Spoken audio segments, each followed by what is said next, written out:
Ito na yung update sa ating sealing machine guys. Marami kasing nag-message doon na ang problema daw yung thermocouple. Baka walang resistance. Ngayon, kinuna natin ng resistance yung thermocouple guys. Kung makikita natin sa multimeter, mayroon siyang resistance. Pumapalo yung needle niya. Kung makikita natin, no? Tapos ngayon, tinanggal ko yung thermocouple sa ating heater controller. Kinunan ko rin ng resistance. Ganun din guys, may palo din siya. So ibig sabihin, walang problema tong thermocouple natin. Kung makikita natin guys, no, mayroon kasi siyang palo. Yung needle niya pumapalo. Ito yung bago guys, kinunan ko rin ng resistance yung bago.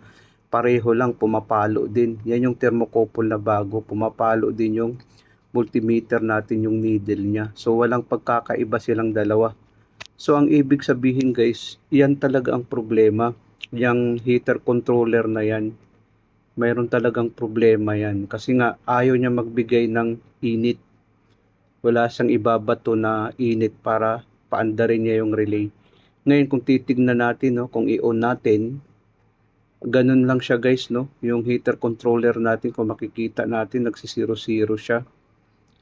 So wala talaga siyang signal na magbibigay siya ng na magbabato siya ng power supply dyan sa relay natin sa baba para sa ating heater. So yan talaga ang may depektibo, yan talaga ang may problema, yung heater controller natin.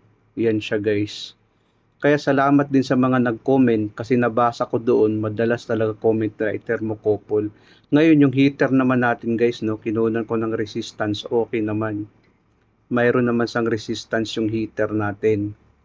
Ngayon guys, nag-testing din ako sa ground. Wala naman siyang ground. Hindi naman grounded yung heater natin. Makikita natin, o yan, o, kumuha ako ng ground. So, ibig sabihin, wala siyang ground. So, ibig sabihin, yung heater natin, hindi siya grounded. So, okay siya.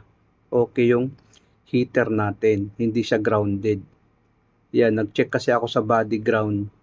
Yung isa tapos sa body ground. Ang ano ko talaga guys, yan talaga ang may problema na dapat na talagang palitan.